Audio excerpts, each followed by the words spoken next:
ಆಶೀರ್ವಾದದೊಂದಿಗೆ ಪಂದ್ಯ ಪ್ರಾರಂಭವಾಗಿದೆ. ಈ ಒಂದು ಪಂದ್ಯ ಫ್ರೆಂಡ್ಲಿ ಮ್ಯಾಚ್, ಪ್ರಥಮ ಪಂದ್ಯ. ಈ ಎರಡು ತಂಡಗಳು ಸ್ಥಳೀಯ ಯುವ ಪ್ರತಿಭೆಗಳು.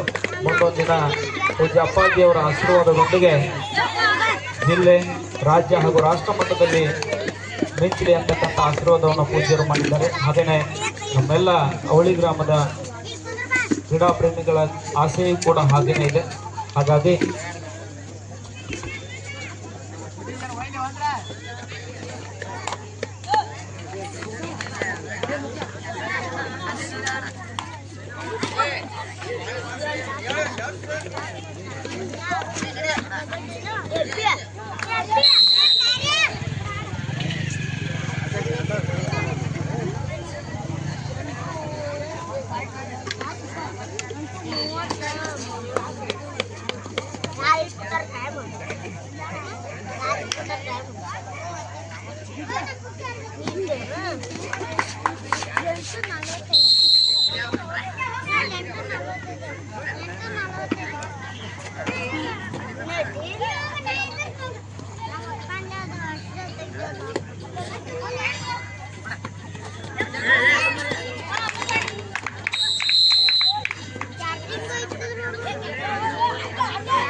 ಅವಳಿಗೆ ಇಲ್ಲಿ ಸ್ಟಾಪ್ ಮಾಡಲಾಗುವುದು.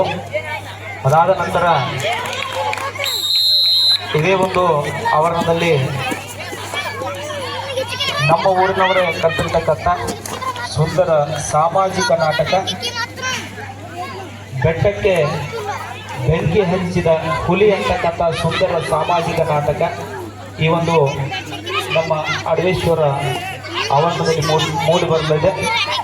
ಕಾರಣಾಂತರಗಳಿಂದ ಅಂದರೆ ವರುಣನ ಒಂದು ಅವಕೃಪೆಯಿಂದ ಮೊನ್ನೆ ನಡೆಯಬೇಕಾಗಿರ್ತಕ್ಕಂಥ ಈ ಒಂದು ಸುಂದರ ಸಾಮಾಜಿಕ ನಾಟಕ ಅನಿವಾರ್ಯ ಕಾರಣಗಳಿಂದ ಇಂದು ಈ ಒಂದು ನಾಟಕವನ್ನು ಪ್ರದರ್ಶನ ಮಾಡಲಿದ್ದಾರೆ. ಹಾಗಾಗಿ ಕಬಡ್ಡಿ ಪಂದ್ಯಾವಳಿಗಳನ್ನು ಇಲ್ಲಿ ಇವತ್ತಿನ ಸ್ಥಗಿತಗೊಳಿಸಿ ಸರಿಯಾಗಿ ನಾಳೆ ಬೆಳಗ್ಗೆ 8:30 ಕಬಡ್ಡಿ ಪಂದ್ಯಾವಳಿಗಳನ್ನು ಪ್ರಾರಂಭ ಮಾಡಲಾಗುವುದು. ಪಂದ್ಯಗಳನ್ನು ವೀಕ್ಷಣೆ ಮಾಡಲಿಕ್ಕೆ ಆಗಮಿಸಬೇಕೆಂದು ತಮ್ಮಲ್ಲಿ ವಿನಂತಿ ಮಾಡಿಕೊಳ್ತಾ ಇದ್ದೇವೆ. ಅದೇ ರೀತಿಯಾಗಿ ಇಂದು ನಡೀತಕ್ಕಂಥ ಈ ಒಂದು ಸುಂದರ ಸಾಮಾಜಿಕ ನಾಟಕವನ್ನು ನೋಡಲಿಕ್ಕೆ ಎಲ್ಲ ಕಲಾಪ್ರೇಮಿಗಳು ಶ್ರೀಮಠದ ಆವರಣದಲ್ಲಿ ಈಗಾಗಲೇ ಎಲ್ಲ ಸಿದ್ಧತೆಗಳು ನಡೆದಿವೆ. ಈ ಒಂದು ಇನ್ನು ಪೂಜ್ಯ ಅಪ್ಪಾಜಿಯವರ ಆಗಮನ ಕೂಡ ವೇದಿಕೆಗೆ ಆಗ್ತಾ ಇದೆ. ಅದಾದ ನಂತರ ತಮ್ಮ ಮುಂದೆ ಒಂದು ಸುಂದರವಾಗಿರ್ತಕ್ಕಂಥ ಸಾಮಾಜಿಕ ನಾಟಕ ಮೂಡಿ ಬರ್ತಾ ಇದೆ. ಹಾಗಾಗಿ ಎಲ್ಲ ಕಲಾಭಿಮಾನಿಗಳು ದಯವಿಟ್ಟು ಈ ಒಂದು ನಾಟಕವನ್ನು ನೋಡಲಿಕ್ಕೆ ಆಗಮಿಸಬೇಕೆಂದು ನಮ್ಮಲ್ಲಿ ಮತ್ತೊಮ್ಮೆ ವಿನಂತಿಯನ್ನು ಮಾಡಿಕೊಳ್ತಾ ಇದ್ದೇವೆ. ಮತ್ತೆ ನಮಗೆ ವಿಶೇಷ ಸೂಚನೆಯನ್ನು ಕೊಡ್ತಾ ಇದ್ದೇವೆ. ನಾಳೆ ಸರಿಯಾಗಿ ಬೆಳಗ್ಗೆ 8:30 ಈ ಒಂದು ಕಬಡ್ಡಿ ಪಂದ್ಯಾವಳಿಗಳನ್ನು ಪ್ರಾರಂಭ ಮಾಡ್ತೀವಿ. ಈಗ ಪಂದ್ಯಾವಳಿಗಳನ್ನು ಸ್ಥಗಿತಗೊಳಿಸಲಾಗುವುದು.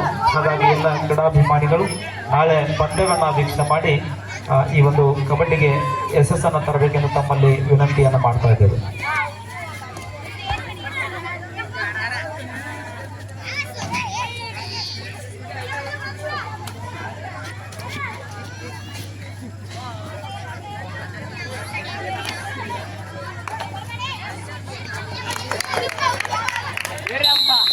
ಬಾಬಾ ನೆಕ್ಸ್ಟ್ ಸೌಂಡ ಮುಟ್ಕೊಂಬ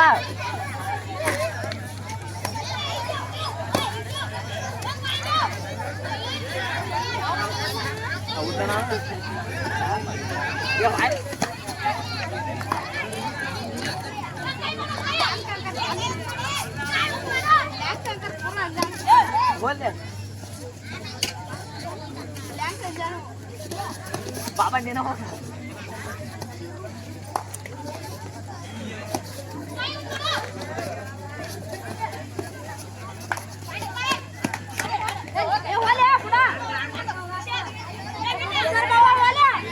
ये हड़वा भाई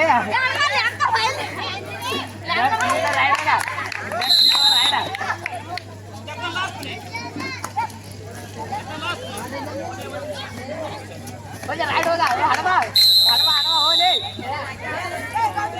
तड़ी तड़ी ಈ ಒಂದು ಸ್ನೇಹಪರವಾಗಿರ್ತಕ್ಕಂಥ ಪಂದ್ಯ ಕೇವಲ 1 ನಿಮಿಷದಲ್ಲಿ ಮುಕ್ತಾಯವಾಗ್ತಾ ಇದೆ. ಇಲ್ಲಿ ಕಬಡ್ಡಿ ಪಂದ್ಯಾವಳಿಗಳನ್ನು ಸ್ಥಗಿತಗೊಳಿಸಿ ಸರಿಯಾಗಿ ನಾಳೆ ಬೆಳಗ್ಗೆ 8:00 ಪಂದ್ಯಗಳನ್ನು ಪ್ರಾರಂಭ ಮಾಡಲಾಗುವುದು. ಕಾರಣ ಇದೇ ಒಂದು ಶ್ರೀಮಠದ ಆವರಣದಲ್ಲಿ ಕಾರಣಾಂತರಗಳಿಂದ ಮೊನ್ನೆ ನಡೆಯಬೇಕಾಗಿರ್ತಕ್ಕಂಥ ಒಂದು ನಾಟಕ ಇವತ್ತಿನ ದಿನ ನಡೀತಾ ಇದೆ. ಹಾಗಾಗಿ ಎಲ್ಲರೂ ಸಹಕಾರ ನೀಡಿ ನಾಟಕವನ್ನು ಹಾಗೂ ಕಬಡ್ಡಿ ಪಂದ್ಯಾವಳಿಗಳನ್ನು